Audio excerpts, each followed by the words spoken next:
Hey there, welcome to part 5 of the 3 pillars. So I published the first 4 and sent out an email. I got some comments, feedback, which gave me another layer on this, which hopefully will be interesting and inspiring, and I made some notes here. So, it struck me that effectiveness, right, in my pyramid, which you may have seen, we've got ethics, got niche, point of view, we've got business model, and then hubs at the top. And so ethics is clearly here, and all 4 of these are here. So then beauty, what is beauty? I'm realizing beauty is kind of a circle that has to go around the whole thing. So this is another way to look at the model that I'm talking about. And, which is why you can be the honest bumbler. You can have the ethics, but if you don't have your niche, if you don't have your point of view, figured out your business model, your hubs, it's just not going to work.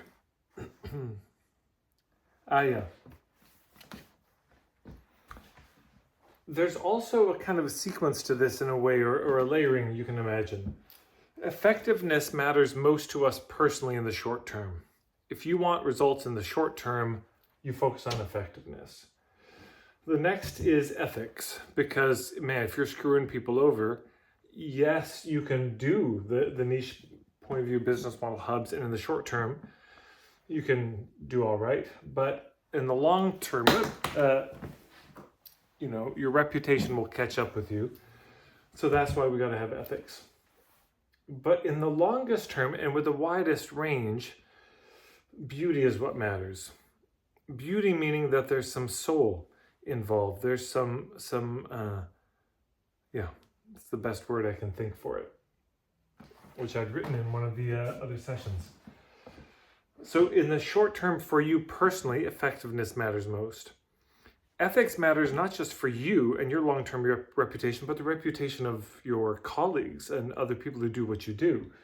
So in the sort of medium term, lot bigger picture,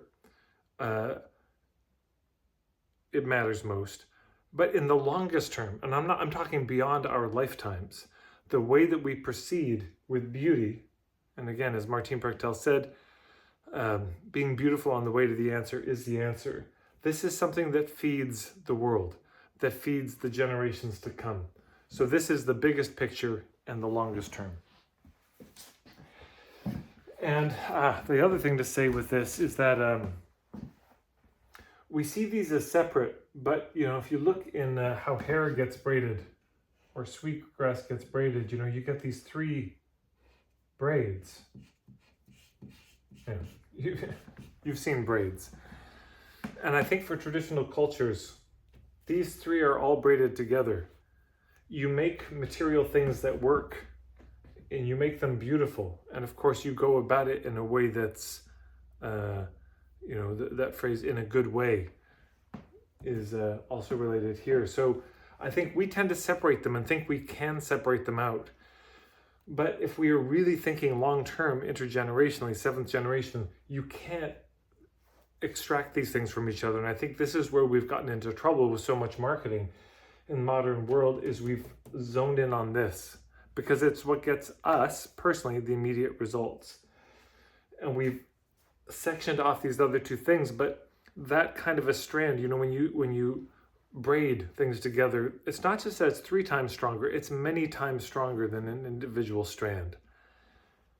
And so our marketing, is not as strong as it could be, and the marketplace loses its beauty, loses its resilience because of it.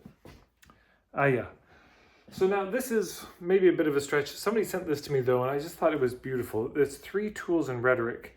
Ethos, or she was studying rhetoric, and these 3 Greek words, I believe, came up. Ethos, pathos, and tragos. So ethos, of course, that's ethics. Now ethos, again, really etymologically relates to the spirit of a people. The kind of the goodwill that the people share. There's that. And then, ethos, logos was the other one. Logos being thought, logic, and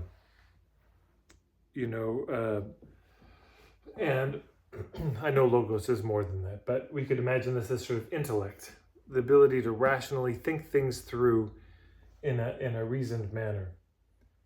And then the pathos.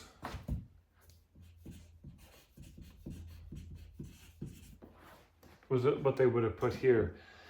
And pathos, I can see where I can see the connection there with beauty, is that in life is this beautiful balance of what Martine Prechtel speaks about as grief and praise, or Stephen Jenkinson speaks about as grief and the love of life, or Francois Sweller talks about as a grief and gratitude.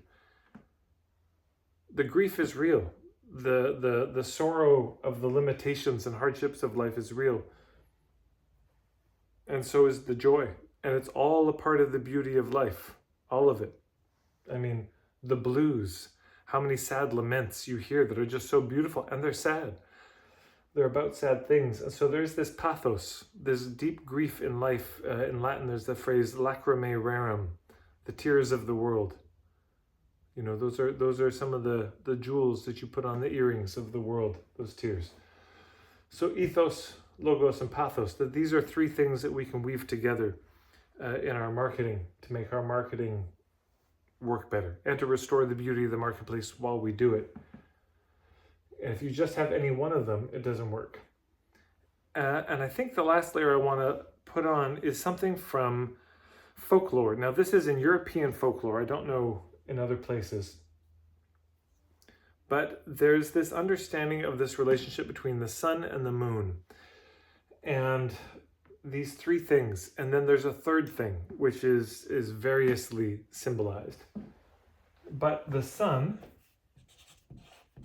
often, but not always in European folklore, represented as a male, sort of, again, the logical thought, the intellect, the reason, is a way I've seen it referred to. And then the moon is, in one book, I like the way he said it's the affections. The affections, the feelings, the empathy, the compassion. This is the moon. And then over here, people have spoken about it in many ways, but you could think of it as the soul, but another word we could use is the conscience. But this is the connection to spirit. And there's a beautiful book, East of the Sun, West of the Moon. Some of you probably know it, old Norse folktale. And a woman loses her prince, who, if she'd waited one more night, she could have had him, but she had to take a glimpse at him one night too soon. And because of this, he wakes up and he has to go. And she has to seek him out, east of the sun, west of the moon. So in between these two, somehow. And that there is something that is informed by reason and the affections, but is its own energy and is the deepest guidance we have. Reason is fantastic guidance. Our feelings, our empathy is wonderful, very human guidance. But the conscience, the spirit, the still small voice within, this is perhaps the deepest. So I don't know if I have this all rendered exactly right. Maybe I might move some things around. But I'm just going to check to make sure there wasn't anything else. But these were some of the additional layers I thought of. Let me just see if I missed anything.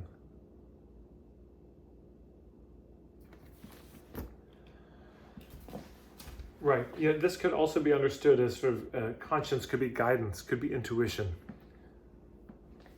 Different than affections, different than empathy, but there's a kind of still, little voice inside saying, this way, do that, don't do that. And I think that's so important in growing our businesses, is following that. Because you can get lost in logic and effectiveness and what's going to be most profitable. And you can get lost in the empathy. You can get lost in the, well, they're suffering, and so I should just give it away, and sort of collapsing into the pain that people are in. But if we don't bring this in of our own guidance of what to do and when to do it. I just saw a quote the other day that says, the one who knows how to speak well knows when to speak. That's part of the beauty. The beauty of eloquence isn't just that you know how to speak beautifully, it's that you know when to zip it and you know what the moment is to speak. It's the same with marketing. Part of the beauty of marketing is knowing when not to market, when it's not the time for marketing, and when it is. It's not just the skill in knowing how to do a pitch, but knowing when the pitch is appropriate and when it's not. That's such a missing skill in the world, is a sense of moment. You know, that's another way I could say it is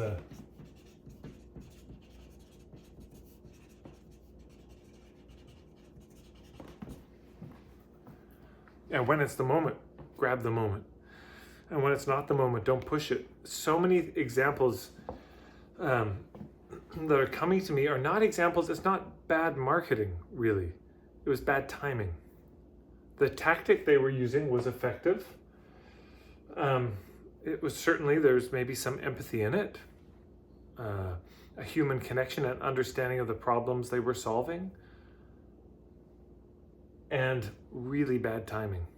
That I think if they'd paused and checked in, they probably wouldn't have done it. They were probably overriding their own soul and conscience and guidance and intuition to do what they thought they should do, what they'd been told to do in their market. I think I was hosting a potluck, and I'd host about 100 potlucks in my home, and somebody brought a clipboard.